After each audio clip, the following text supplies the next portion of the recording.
Missile man of India ఎవరు అని అడిగితే ఠక్కున అందరూ చెప్పేస్తారు ఏపీజే అబ్దుల్ కలాం పేరును. మరి మన దేశానికి మిస్సైల్ ఉమెన్ ఎవరు అంటే కొంత ఆలోచిస్తారు. ఎందుకంటే చాలామందికి మిస్సైల్ ఉమెన్ కూడా ఉన్నారు అనే విషయం కూడా తెలియదు. కాని ఇక మీద కాదు. ఓ కుగ్రామం నుంచి వచ్చిన ఆమె శాస్త్రవేత్తగా మారి భారతదేశాన్ని అగ్రదేశాల సరసన నిలబెట్టింది.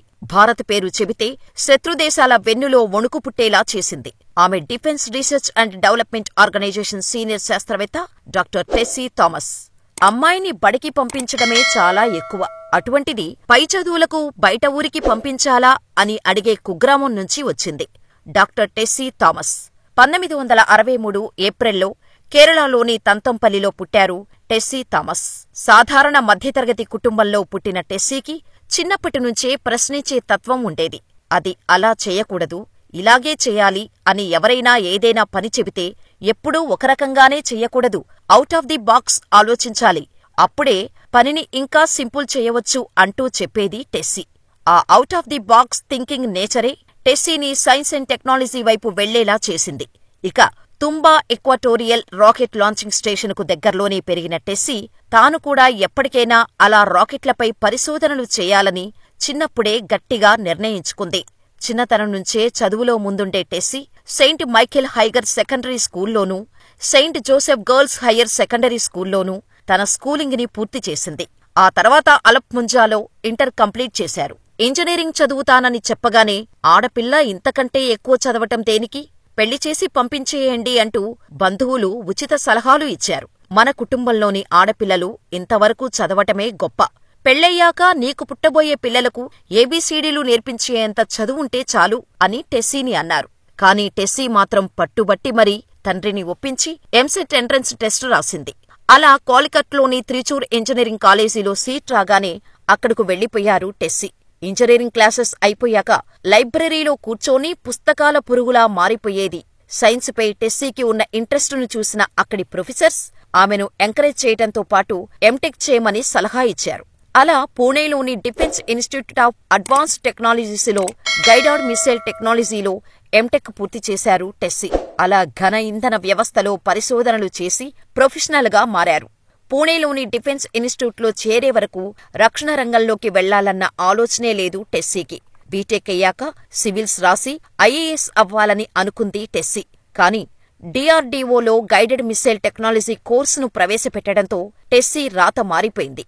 అప్పటికే మిస్సైల్, రాకెట్ సైన్స్ అంటే ఇష్టమున్న టెస్సీ ఈ ఎంట్రన్స్ ఎగ్జామును రాసింది.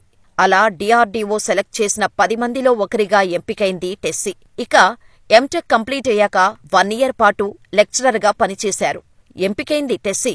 ఆ తర్వాత 1988లో హైదరాబాదులోని డీఆర్డీఓలో శాస్త్రవేత్తగా బి హోదాలో చేరారు.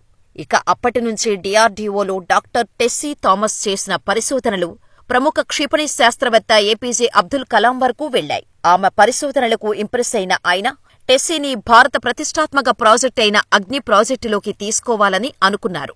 అయితే అప్పటికే ఎన్నో కార్పొరేట్ సంస్థలు ఆరింకల జీతమిస్తామని ఆఫరిచ్చినా దేశం కోసం పనిచేయాలని ఫిక్స్ అయిపోయిన టెస్సీ ఆ ఆఫర్స్ ని రిజెక్ట్ చేసింది.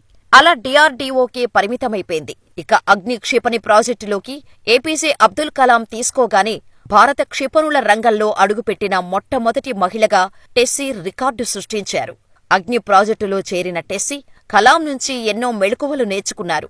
టెస్సీ పట్టుదల, ఏకాగ్రత, కఠోర శ్రమను గుర్తించిన కలాం ఆమెను ప్రోత్సహించారు. ఇక టెస్సీ పనితనం గురించి అప్పటి ప్రధాని దగ్గర చెప్పిన అబ్దుల్ కలాం ఆమెను అగ్ని-2 ప్రాజెక్టు పనులకు అప్పగించారు. అలా దేశంలోనే అత్యంత దూరం ప్రయాణించే క్షిపణిని అభివృద్ధి చేసి సరికొత్త రికార్డును నెలకొల్పింది టెస్సీ. ఎనర్జీ మేనేజ్మెంట్ గైడెన్స్ స్కీమును దేశంలోనే మొట్టమొదటిసారిగా రూపొందించడంతో పాటు అభివృద్ధి చేశారు. దీనికోసం టెస్సీకి 2001లో అగ్ని సెల్ఫ్ రిలయన్స్ అవార్డు లభించింది. ఇక అగ్ని-3 క్షిపణి 3000 కిలోమీటర్ల వరకు వెళ్లేలా అభివృద్ధి చేశారు.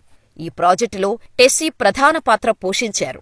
అగ్ని-3లో టెస్సీతో పాటు 7 మహిళా శాస్త్రవేత్తలు ఉన్నారు. క్షిపణుల నిర్మాణం, అభివృద్ధిలో తనవంతు కృషి చేశారు.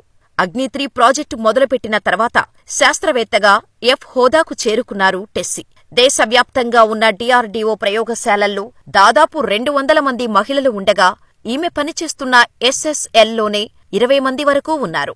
ఎప్పుడూ అనుకున్నవి అన్నీ సవ్యంగా జరగవు. వైఫల్యాలు వచ్చినప్పుడే మనలోని అసలైన ప్రతిభ బయటకు వస్తుంది. ఇదే నిజమైంది. టెస్సీ జీవితంలో కూడా అప్పటివరకు ప్రయోగించిన అన్ని అగ్ని క్షిపణులు సక్సెస్ఫుల్ గా రన్ అయ్యాయి. కానీ అగ్ని-3 మిస్సైల్ మాత్రం మిస్ఫైర్ అయింది.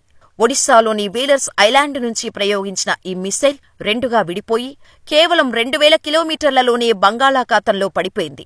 ఇది అప్పటి ప్రాజెక్టు డైరెక్టర్గా ఉన్న టెస్సీకి పెద్ద దెబ్బ.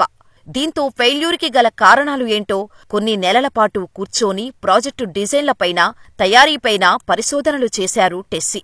ఆ టైంలో తన కుమారుడికి ఆరోగ్యం బాగోలేకపోయినా తన భర్తకే కొడుకు బాధ్యతను అప్పగించి డిఆర్డీఓలోనే గడిపారు. చేసిన తప్పులను రిపీట్ చేయకుండా అగ్ని-3 పరీక్షను టెస్సీ సారథ్యంలో మళ్లీ నిర్వహించగా ఈసారి సక్సెస్ అయింది. అలా మొత్తం 5 అగ్ని క్షిపణులను సక్సెస్ఫుల్ గా ప్రయోగించి భారతదేశ భద్రతకు మరింత బలం పెంచింది టెస్సీ. దేశానికి టెస్సీ చేస్తున్న కృషికి గాను ఎన్నో అవార్డులను ఇచ్చి గౌరవించింది భారత ప్రభుత్వం. 2001లో డిఆర్డీఓ అగ్ని award for excellence in self Reliance తో సహా అనేక ప్రతిష్టాత్మక అవార్డులను అందుకున్నారు. 2007లో పాత్ బ్రేకింగ్ రీసెర్చ్ అత్యుత్తమ సాంకేతిక అభివృద్ధికి చేసిన కృషికి గాను డిఆర్డీఓ అవార్డు, 2008లో DRDO scientist of the year award, 2011లో అగ్ని-4కి డిఆర్డీఓ పర్ఫార్మెన్స్ ఎక్సలెన్స్ అవార్డు, 2012లో అగ్ని-5కి డిఆర్డీఓ పర్ఫార్మెన్స్ ఎక్సలెన్స్ అవార్డు, 2012లో Lal Bahadur Shastri national award for excellence in public administration academics and management, 2009లో the institution of engineers national designs and research forum for engineering design ద్వారా Suman Sharma award ఇలా ఎన్నో అందుకున్నారు.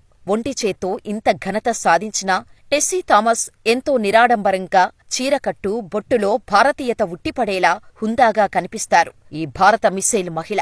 ఇప్పటివరకు చూశారంటే ఈ వీడియో మీకు ఇన్ఫర్మేటివ్గా అనిపించింది అనుకుంటున్నాను. అలా అయితే వీడియోని లైక్ చేసి మా ఛానల్ని సబ్స్క్రైబ్ చేసుకుని పక్కనే ఉన్న బెల్ ఐకాన్ కొట్టేసి మరిన్ని ఇలాంటి ఇంట్రెస్టింగ్ రియల్ లైఫ్ స్టోరీస్ కోసం ఎప్పటికప్పుడు మిస్ అవ్వకుండా ఉండటానికి నోటిఫికేషన్ ఆన్లో పెట్టుకోండి.